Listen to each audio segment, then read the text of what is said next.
There are hundreds of railway stations in this country, some abandoned, some busy all night. But there's one place the railway staff don't talk about.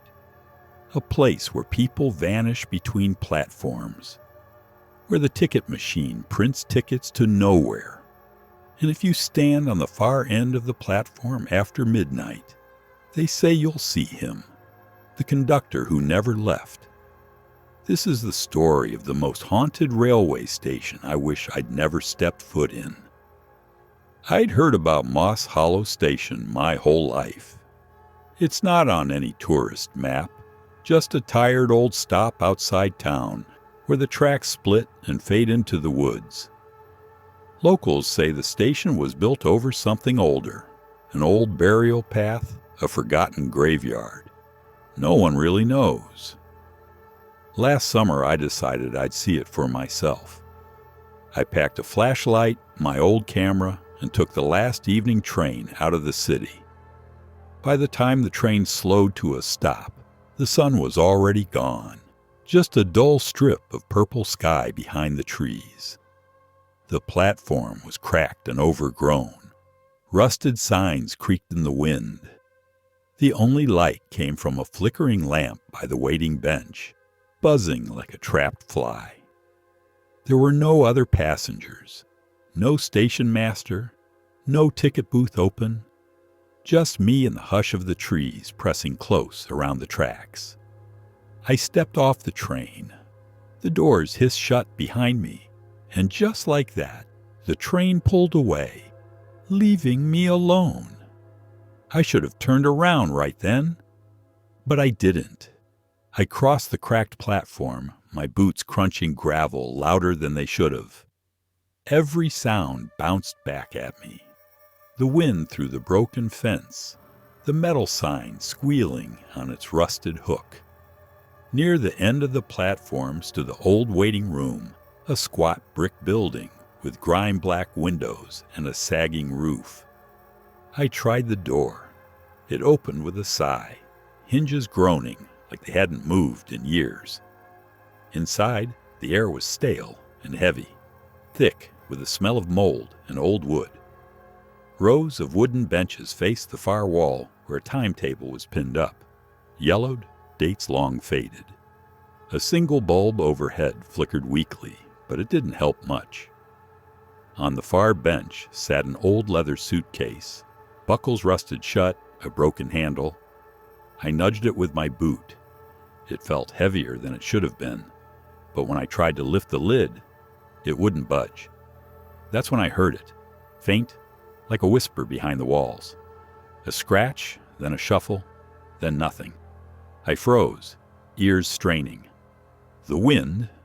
A rat? But it sounded too deliberate. I pulled my flashlight from my bag, clicked it on. The beam cut through the shadows, across the dusty floor, the benches, the timetable, and then onto the back wall. That's when I saw the door. Half hidden behind an old newspaper rack, an employees-only door, paint peeling, a metal sign hanging crooked. Storage. Keep out. I felt a chill crawl up my spine. This was why I'd come, wasn't it? To prove the story's wrong. To see it for myself. So I stepped closer. My own footsteps echoed like someone following behind me. When I reached for the knob, my hand hesitated. Behind that door, it felt like the air was breathing, a warmth pushing through the gap. I turned the knob. If I'd known what was waiting behind that door, I would have run then. But I didn't. The old storage door gave way with a push, scraping across the warped floor.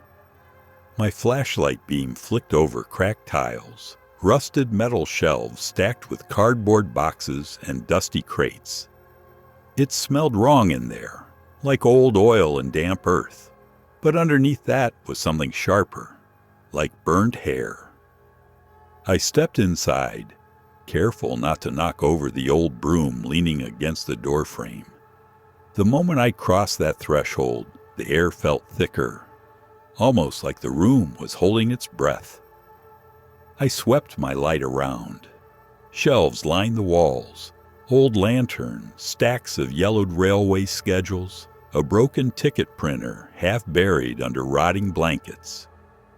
But it was the far corner that made my stomach tighten. A chair sat there, just a plain wooden chair, but strapped to the arms were old cracked leather restraints, like something they'd use in a hospital for the disturbed. On the wall behind it, someone had scratched words into the plaster, deep enough to scar the wood underneath. "Stay on the platform. Don't go under. He waits." My throat went dry. I felt the cold edge of fear slip down my back. Who wrote this? What did they see? I lifted my phone, snapped a picture. The flash popped too bright in the dark. For half a second it lit up the ceiling and I saw it.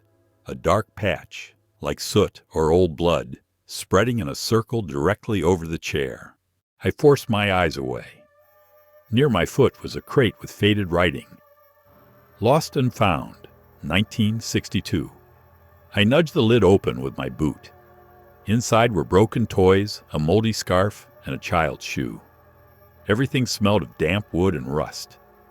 Then came the sound. Soft at first, a shuffle behind me. I spun, a flashlight beam jittering across the shelves. Nothing, just shadows.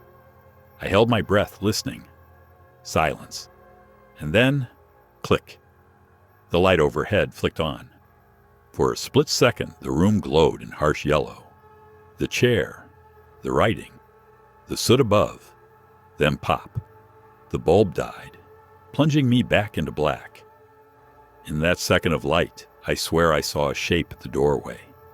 A figure half hidden behind the shelves, watching. I backed up, almost tripping over the crate. My chest hammered like a drum. I knew I had to see more, but something deep in my gut screamed to leave. I found an old trapdoor near the chair, an iron ring set into the floorboards. The wood around it was stained and splintered. I knelt down, fingertips brushing the cold metal. Below the platform, under, exactly where the wall scratchings warned me not to go. I should have listened. I should have stayed on the platform. I slipped my fingers through the iron ring and pulled. The trap door resisted, swollen wood grinding against the frame, then gave way with a groan like a dying animal. A sour, earthy smell rose up, thick with cold air that seemed to crawl up my arms and down my spine. I angled my flashlight into the hole. Steps, old stone steps, half crumbling, vanishing into a tunnel of pitch black. I told myself I'd only peek. Just enough to prove the story's wrong. Just enough to say I'd been there. I lowered myself through the trap door, boots scraping stone. The door swung shut above me on its own weight, thudding closed. I flinched at the sound, like the whole station had just swallowed me. The steps ended in a narrow passage, brick walls sweating with moisture, the floor littered with old leaves and pieces of rusted rail. Pipes ran overhead, dripping water that echoed off the stone. My flashlight flickered. The beam caught something ahead, a rusted railway trolley tipped on its side, half buried in mud. Beside it, an old railway lamp, glass cracked, but the flame was still flickering. I froze. No wind, no wires. But that lamp glowed like someone had just lit it. I crept closer, stepping over a patch of moss so thick it sucked at my boot. On the far wall, another set of words was scratched deep into the bricks. "Don't follow the tracks." That's when I heard it, faint, far off but clear, the ghostly echo of an old train whistle. It rose up through the tunnel, distant but moving closer. Closer. Metal screeching on old tracks that shouldn't exist anymore. The ground vibrated under my feet. My breath clouded in the cold air. The lamp flickered, brighter now, its flame dancing faster. I pressed my back against the wall, flashlight darting left and right. But the tunnel was empty, just dripping pipes, broken rails, no train, no people. Then came the footsteps, slow, heavy, the crunch of boots on gravel. Out of the shadows, a figure stepped into the tunnel light. He wore an old conductor's uniform, torn, faded, buttons dull with rust. His head was down, the brim of his cap hiding his face. One gloved hand gripped a lantern that burned with the same sickly flame as the lamp by my feet. He didn't look at me, but I swear he knew I was there. He moved past the broken trolley, boots scraping stone. The tunnel glowed faintly around him, then he stopped. Just stopped, no more than 10 feet away, back still turned. Slowly, his head lifted. I couldn't see his face, just the dark hollow under his cap, like the shadows had pooled there. He raised the lantern, and I felt the heat of it on my face, though it never touched me. I don't know what made me run. The sound, the cold, the smell of burnt hair, all of it snapped at once. I turned and bolted back down the passage, the echo of footsteps pounding behind me. I didn't dare look back.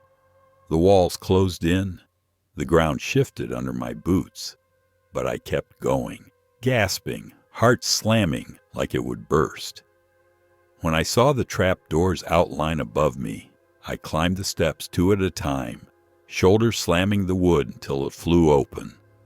I tumbled out into the storage room, the air damp and stale, but it felt like freedom. I scrambled up, slammed the trapdoor shut, and staggered back toward the waiting room door. Behind me, I swear I heard the steps on the stairs, slow, steady, not giving up. I thought I'd left him below. But the haunted tracks don't end in the tunnels. They follow you. I stumbled out of the storage room, lungs burning, knees trembling.